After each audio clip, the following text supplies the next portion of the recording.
What is going on, ladies and gentlemen? Welcome back to the channel. My name is Paul. This is the Leeds Therapy. Thank you as ever for stopping by. I really do appreciate it. I hope you are doing well. Before we move on, usual thing, if you could just make sure that you are subscribed to the channel, that your notifications are on. Also, as well, any comments that you want to make, feel free, leave them in the comment section down below. And while you're at it, just to let you know that I am now across all podcast streaming platforms. So all of your main ones are things like Spotify and also Apple Podcasts as well. You will find me in there. Just search the Leeds Therapy and you will find me there. So all of these videos get put onto there from an audio point of view as well. So just if people don't want to look at my ugly face, they can listen to the audio at their leisure. So today we are talking about, God, I sound super confident.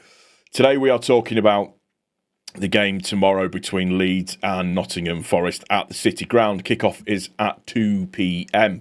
And this is my usual little insights and bits and pieces just to give you sort of all the relevant information that you might need to let you know what to look for, what to not look for, and all of that kind of stuff. I know we're all feeling pretty on edge at the moment as a fan base and lacking a little bit in confidence, but we will we'll see how we all pan out. So I'm going to go through all the usual stuff like the injuries and form and all those bits and pieces. So we'll just get started straight away, really. And with the first thing that we're going to look at is the injury side of things. So for Nottingham Forest, they have Hudson-Odoi is out. He's got a knock till late November. Chris Wood is out. Knee injury late November. Angus Gunn has got a ligament injury.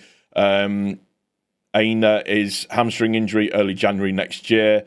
And Zinchenko is mid-November with a strain injury, whatever that is. Bakwa is out till late November with a muscle injury. And Douglas Luiz is also out with a hamstring injury early December. So they've got quite a lot of players that are out. We all remember the Bakwa situation, so maybe not the worst thing. Looking at it from a Leeds point of view, Calvert-Lewin, we know he's got a strain. It's a late call on that one. I think there's probably a strong chance that he's not going to play. Bornau's picked up, I think, some sort of knock from what Farke said, and we've also got Nonto is still doubtful. I don't know what's going on with Nonto. I hope to God that he's going to be at least on the bench anyways. Looking at it from a table point of view, looking at the bottom half of the table. So this is post-Saturday games that I'm bringing this video out. So we are currently sitting 16th in the table, and we are sat on 11 points. So the positive is, even if we don't get a result, and I'm not advocating for this at all, even if we don't get a result, we won't drop into the bottom three. Therein my positivity ends, pretty much. But looking at it now, West Ham got a good result against Burnley today. So West Ham and Burnley and us are very, very tight. So West Ham, Burnley, us and Fulham are all very, very tight in terms of points. So we could get a draw tomorrow and go up to 15th. We could win, maybe go up a little bit higher if we win, depending on how the Newcastle result goes as well. But yeah, Forest sat down there in 19th on 6 points. So even a win wouldn't get them out of the bottom two. They would still stay into the bottom two. So it's an important game tomorrow. I don't think it's in terms of emphasising how important tomorrow actually is. We need a result. The bare minimum we need out of tomorrow is a point. That keeps us on the 4 points per 4 games. I've not been happy with this period of games. I've mentioned that. We'll get into that now from a form point of view for both teams. So in the league, currently we have drawn, lost, won, lost. Forest have lost, drawn. I believe they've only won, is it 2 games at home, I think, so far this season?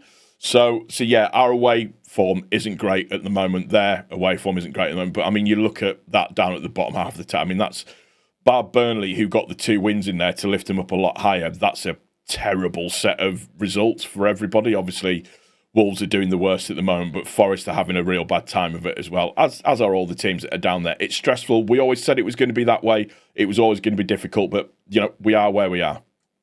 Looking at it from an insights point of view, Forest have scored 4 goals in the last 5 games. They've conceded the most penalties this season. And Sells is ranked number 2 in saves per match in the competition. He's making 3.5 saves per game. We've scored 5 goals in our last 5. We haven't kept a clean sheet in 7.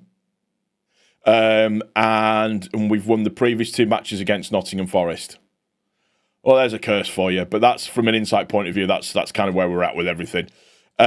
Then we move on to just some sort of more kind of overall statistics. So from an attacking point of view, and this is all purely on Forest, we know what our frailties are, etc., so on and so forth. So 0.7 goals per game. They haven't had any penalties. They've scored 1 free kick goal. They've got 7 goals from inside the box this season, 7 out of 76 shots. 0 goals from outside the box. 2 left-footed goals, 3 right-footed goals, 2 headed goals, big chances per game. They create 1.5 big chances per game, and generally the big chances they miss. Total shots per game averaged out is about 11.7. Their shots on target 3.7, shots off target 4.6, block shots 3.4. Successful dribbles per game is 6.7. They get 5 corners on average per game, 11 free kicks per game, and they've hit the woodwork 3 times.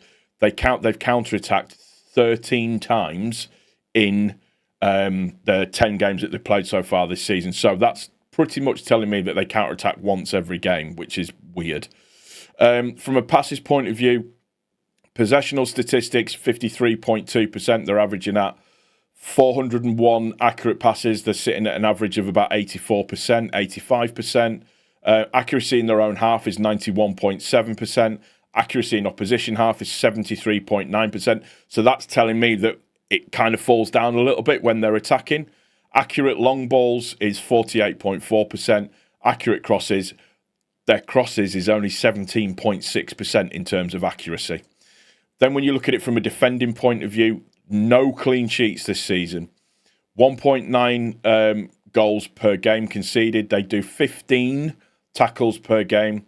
8.2 interceptions per game, 21.1 clearances per game, 3.5 saves per game, as we said, 47 ball recoveries, 10 errors leading to a shot, 3 errors leading to a goal, 3 penalties conceded.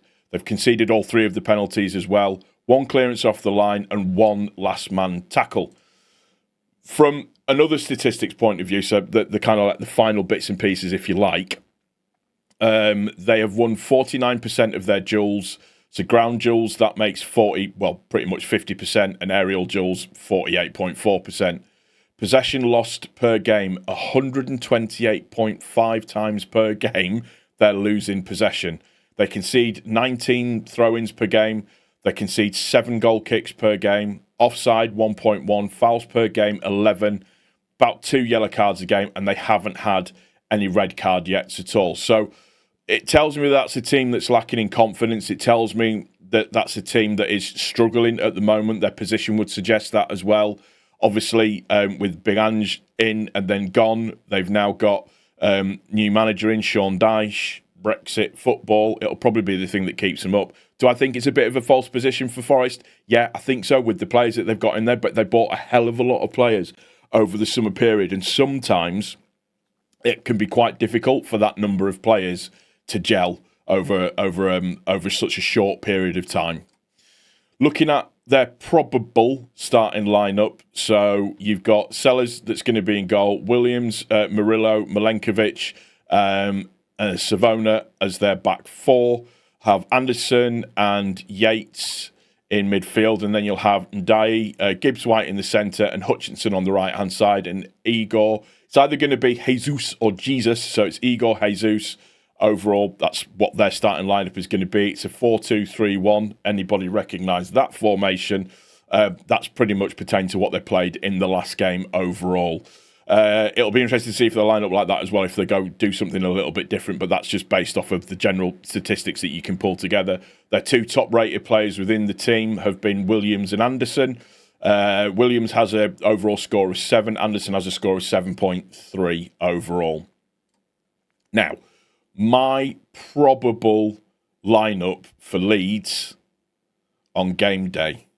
This is what I think it will be, or what I hope it will be, if everybody is fully fit and raring to go. Perry is obviously going to be in goal. You're going to have a back 4 of Goodmanson, Biol, Roden and Bogle. That's just, I think it's our strongest. There's an argument for Biol and Strout, but for me, that's our strongest. I want to see us be a bit more defensive-minded in the midfield. We have to make sure that we're conserving. So that needs to be, for me, Stack, Ampadu and Longstaff in the centre of midfield. Without question, Okafor on the left-hand side, he's the key for us. You've got, for me, James, please let him be fit enough to start, because I want him on the right-hand side, because I think he can really get at their defence. Then you've got, probably because Calvert-Lewin more than likely isn't going to make the game, it'll be Nemecha up front. And if memory serves me, when I went to the Everton game, the thing that Nemecha was really, really good at doing, was the little flick-ons to the left or to the right-hand side for people like Okafor to hopefully run onto, or for James to run onto as well. So, fingers crossed, we might see something a little bit different. And Nemecha's quick. He's got good feet as well. I'm trying to hype him up as best as I can. But hopefully, we can get positive things from the actual game itself. Fingers crossed, anyways. Yeah, I'm not massively confident, and I think that's just because of how I've seen performances drop off. I hope I'm completely wrong, and I hope the guys go out and absolutely smash it. Of course I do. Nobody wants to be miring in misery. I think that if we do end up losing this game, I do think that Farke is going to be under immense pressure, particularly because it's just before the international break as well. It'll give the powers that be time to have a chat and maybe have a bit of a conversation about everything. There seems to be this really weird divide between the fan base at the moment. There's those that are kind of like, you can't criticise Farke no matter what happens or what's done. And what I generally try to do is I try to be consistent in the way that I talk about the team. And I will always praise when we do the right thing. And I think it's right that you can criticise at the same time as well. And my one criticism of Farke has been his stubbornness of being wedded to this 4-3-3 formation, his stubbornness of trying to, in some cases, fit the players into the formation that he wants to play, which I understand to a certain degree, but I would like to see him be a little bit more flexible with what he's doing. And look, it's all right to criticise the manager. It doesn't mean that you want him out. It doesn't mean that you're one of the Farke out fans. I hate that saying. It's just simply criticising what the eye test is telling you, and that's absolutely okay. And that's the thing about these channels. People can agree, they could disagree. Not a problem at all. Absolutely fine. It just sometimes really winds me up when you get, well, you just Farke out. It's like, I'm not. The path of least resistance is for Farke to get this right and the players to walk along with it. So things like stopping sitting too deep, all of that kind of stuff, being at it and on top of the opposition team from the get-go, like we were against Everton, like we were against Newcastle. That's what we want to see. Not performances where we're very, very risk-averse, because when we're not on it and on the ball, that's when we really start to struggle, in my humble opinion. And it's been shown as well that when we aren't in the faces of the players or pushing up high, we really struggle as a team to deal with that. I don't think we're very good at a low block.